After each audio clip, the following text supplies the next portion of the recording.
Donc je vais peut-être rappeler le sujet. Donc notre sujet est le salon de l'agriculture, une vache porte plainte contre Nicolas Sarkozy. Motif, il lui a chanté à l'oreille une chanson de Carla Bruni, lui occasionnant de graves et irréparables lésions cérébrales. J'espère que vous avez suivi.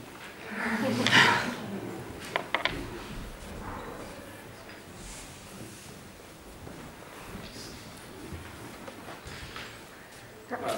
Monsieur le doyen, mesdames et messieurs du jury, mesdames, messieurs, monsieur le directeur de l'UP qui nous fait l'honneur de sa présence, mais qui par sa présence nous trouble gravement. Avant toute chose, nous aimerions rappeler les événements de la semaine dernière pour les nouveaux membres du jury. Vous remarquerez d'ailleurs que tous les membres du jury sont des hommes, mais que les organisateurs ont de l'humour, puisque, comme sur TF1, le juge est une femme. La semaine dernière...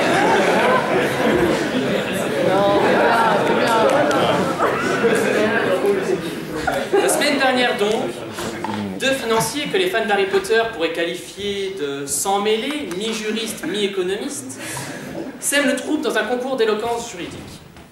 Critiquant les connaissances économiques des membres du jury, n'hésitant pas à les attaquer de front, usant des règles du concours pour les retourner contre eux, ils ont provoqué la stupeur dans l'Assemblée et la panique parmi les organisateurs. Ainsi, nous avons pu entendre un des organisateurs dire « Je savais qu'on n'aurait jamais dû les accepter. » Pour ceux qui n'étaient pas là la semaine dernière, donc, si vous voulez avoir une idée de nos prestations, imaginez le pire et vous serez encore en dessous de la réalité. Dans tous les cas, nous sommes heureux d'accueillir les nouveaux membres du jury. Se retrouver devant des magistrats, pour nous, c'est très impressionnant. Mais après tout, les banquiers, nous les banquiers, nous avons l'habitude de rencontrer les magistrats. Mais en général, ce n'est pas dans des concours d'éloquence. Alors Nicolas et moi, on s'est dit, ah bah, chic. Vous voyez, ça c'est l'effet Franck.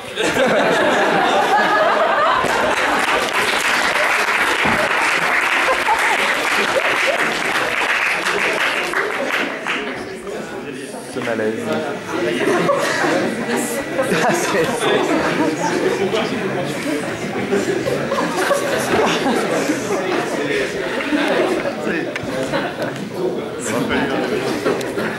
vous inquiétez pas, j'ai l'habitude dans ma vie de ce genre de choses.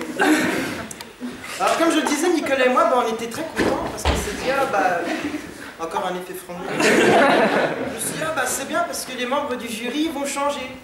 Bah oui, il va y avoir un juge, il va y avoir un vice-procureur, il va y avoir un avocat. Je me suis dit, bah c'est bien parce que la qualité des sujets elle va augmenter. Comme quoi que même nous, bah, on est soumis à la désillusion. Mais cette fois-ci, je vous promets, je vais pas m'en prendre au jury.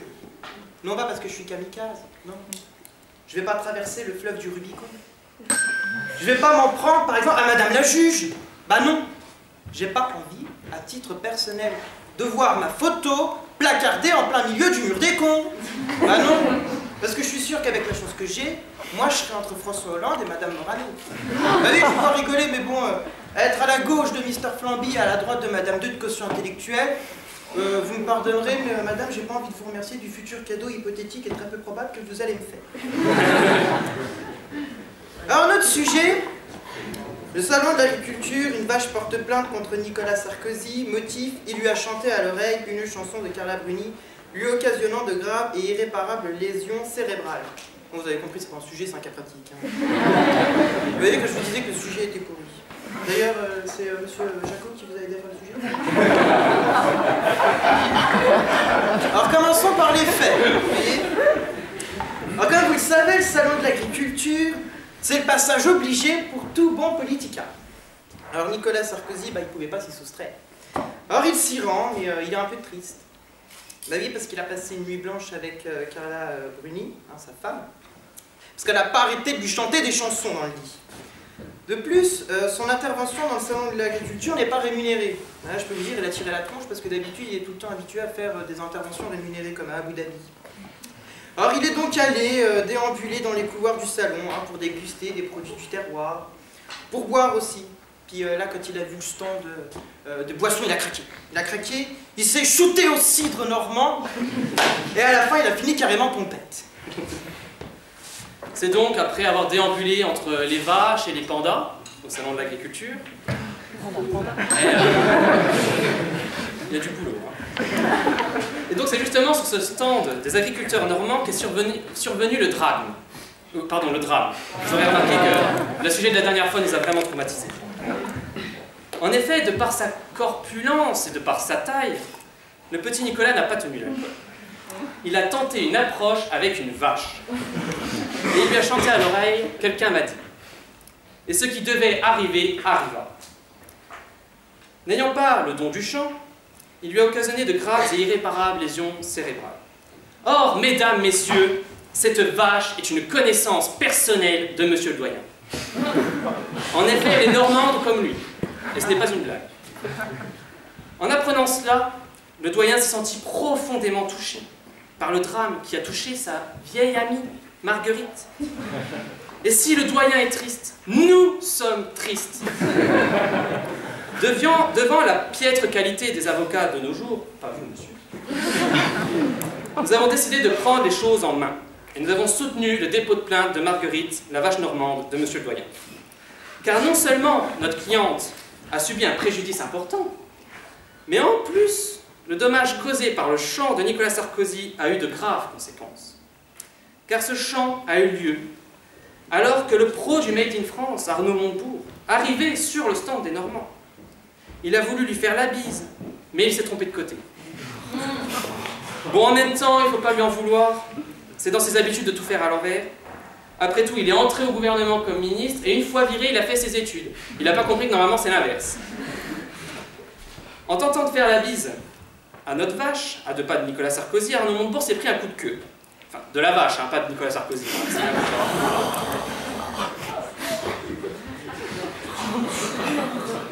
Oui, il m'a perturbé. Avant toute chose, madame la juge, oui, je sais, vous allez dire, ah, zut, encore moi. Eh bien, nous tenons à justifier la recevabilité de la plainte de notre cliente, madame Marguerite. Car oui, une vache qui porte plainte, faut le reconnaître, c'est pas courant, quoi. Mais heureusement, le législateur, pour une fois, a eu la bonne idée de modifier nos lois pour que les animaux ne soient pas des biens meubles. C'est de la folie pour tout bon juriste qui respecte. Heureusement pour nous, il n'y en a pas beaucoup. Mais dans notre affaire, ça nous arrange bien. Marguerite n'étant plus un meuble, ni même un immeuble, elle est forcément humaine. Qu'est-ce que je... Cela est parfaitement logique au vu de la nouvelle loi. Sa plainte est donc recevable et fondée, madame la juge. Donc nous sommes donc ici pour réclamer des dommages et intérêts de la part de Nicolas Sarkozy, car oui, madame, il y a eu un préjudice, et celui-ci est très important. Alors madame la juge, sachez qu'il y a un préjudice d'abord moral.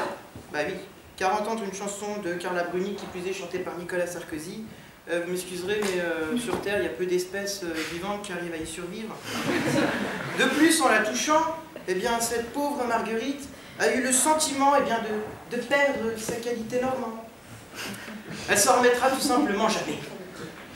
Il y a aussi, parce qu'on ne s'arrête pas à un préjudice physique. En effet, les lésions cérébrales sont graves et irréversibles. Ça veut dire que ça ne peut plus revenir comme avant. N'étant déjà pas très futé à la base, nous pouvons dire que notre vache est maintenant un légume. Ce qui est quand même un comble pour une future viande. Préjudice aussi économique, madame. Eh oui, étant désormais trop perturbée, notre cliente ne pourra plus jamais fournir de lait. Ou en tout cas du lait de qualité normande. Vous voyez, Doyen n'est pas content. Hein. Elle se retrouve maintenant au chômage avec 2 enfants à nourrir. Elle est dans une situation de précarité extrême. Et le doyen se retrouve obligé de l'héberger quelques jours chez lui dans son domaine. En parlant du doyen, justement, nous souhaitons qu'il soit également reconnu victime par ricochet. Et oui, car Marguerite est une amie très proche et très ancienne de monsieur le doyen. Elle lui permettait de survivre en territoire lorrain, en lui rappelant sa Normandie natale. Désormais, bien, sa vie est aussi détruite. Il ne peut plus boire de lait normand tous les matins, ce qui explique sa tristesse, sa morosité, sa mauvaise humeur. D'ailleurs, on l'a tous remarqué en fonction des tenues vestimentaires qu'il porte en ce moment. Mais il était malin, hein, il a mis son costume pour le cacher. C'est la raison pour laquelle, mesdames et messieurs du jury, nous requérons que Nicolas Sarkozy soit reconnu coupable de chant et blessures. À titre de dommages et intérêts, nous demandons, pour la vache Marguerite, une rente de 10 bottes de foin par mois à vie, ainsi que l'achat d'une ferme pour se loger elle et ses enfants. Pour le doyen, nous demandons l'attribution de 2 nouvelles vaches normandes, un nouveau costume, ainsi qu'une réparation pécuniaire pour les frais d'hébergement de notre cliente. Je pense que nous avons terminé, Franck. Bah attends, je regarde. Bon, alors les arguments là, c'est bon, on les a fait. Je regarde ma liste à pic. Alors bon, l'avocat, il y est passé, le juge aussi, les profs, bon, on s'en est fait la semaine dernière, le doyen, bon bah lui, il est passé au moins 6 fois. Mince. J'ai oublié de faire le vice-procureur. Bah zut, il va se dire, mince, avec les étudiants de l'IUP Finance, j'ai pas la cote.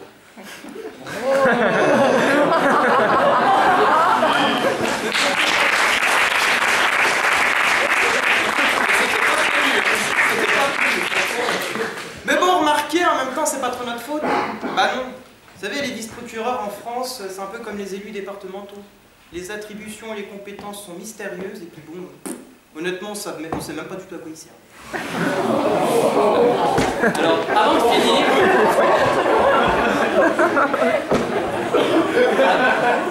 Avant de finir, nous aimerions remercier les membres du jury pour leur humour, en tout cas on espère qu'ils en ont. Nous aimerions remercier les organisateurs dont on peut qualifier le travail de parfait, à l'exception de la faille juridique dans laquelle nous nous sommes faufilés au début. Nous remercions aussi nos concurrents qui sont vraiment très sympathiques et qui ont permis d'avoir une très bonne ambiance durant tout ce concours. Enfin, je parle comme si c'était fini, mais bien sûr, on se retrouve cet après-midi. Donc avant de finir, j'aimerais dire qu'on s'amuse bien. On s'amuse bien, on vous divertit. Mais nous séchons des cours au moment où nous parlons, et nous séchions déjà des cours la semaine dernière. Or, en plus, le directeur de l'IUP est ici, et il n'est pas très content, hein, comme vous le voyez de toute façon. Il le cache avec sa moustache, mais bon, et donc, nous aimerions anticiper comment allons-nous excuser notre absence auprès de la secrétaire de l'IUP, que nous saluons au passage. Alors, nous avons prévu un petit mot d'excuse que nous allons faire signer par le doyen. Nous allons profiter de la pression sociale exercée par cette théâtre. Oyez, oyez, messieurs et gentes dames de l'IUP, nous, Monseigneur Éric Germain, doyen de la faculté de droit, seigneur des terres environnantes, déclarons les étudiants Franck Cacciapetit et Nicolas Audiger excusés de toutes les absences qui pourraient leur être reprochées durant leur participation au concours les 12 et 17 mars de l'an de grâce 2015. Fait à Nancy le 17 mars de l'an 2015 par nous, Sire Éric Germain.